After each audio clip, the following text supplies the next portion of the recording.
900 গোলের অবিশ্বাস্য অসম্ভব মাইলফলক স্পর্শ করলেন ক্রিস্টিয়ানো রোনালদো। অনেক বাঘা বাঘা ফুটবলারের পুরো ক্যারিয়ারে যেখানে 900 ম্যাচে খেলতে পারেন না, সেখানে তিনি 900 গোল করে বসেছেন। উয়েফা নেশনস লিগের গ্রুপ পর্বে ক্রোয়েশিয়ার বিপক্ষে গোল করার মধ্য দিয়ে এই কীর্তি যোগ হল তার বর্ণাঢ্য ক্যারিয়ারে। 1000 গোলের অতিমানবীয় ফিগারের জন্য তাকে স্রেফ 100 গোলের জন্য অপেক্ষা করতে হবে। আর পর্তুগাল বনাম ক্রোয়েশিয়া নেশনস লিগের ম্যাচে মুখোমুখি হয়েছিল ইউরোপের দুই দল।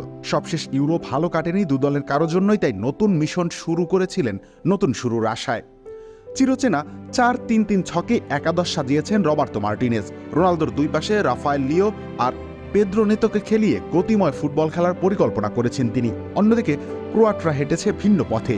3-5-1-1 ছকে মিডফিল্ড দখল করে খেলতে চেয়েছে তারা। খামেরা তো দাগ হয় কিভাবে? এই যে ভাবি, দাগও যাবে রাগও যাবে, নিন চাকা সুপার হোয়াইট। এক্ষেত্রে মূল দায়িত্ব পান অধিনায়ক লুকা মডরিচ।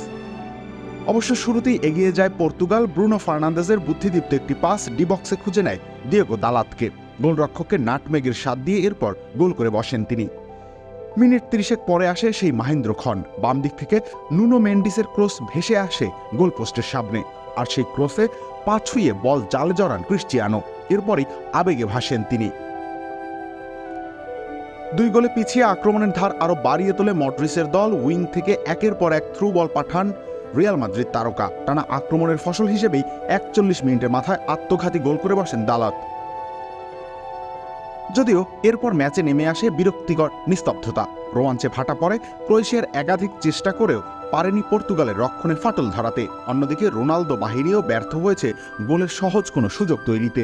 যদিও জয় পেতে সমস্যা হয়নি একটুও। 2-1 গোলে জিতে মাঠ ছেড়েছে 2016 ইউরো চ্যাম্পিয়নরা। রবিউল ইসলাম রনি, খেলা 71।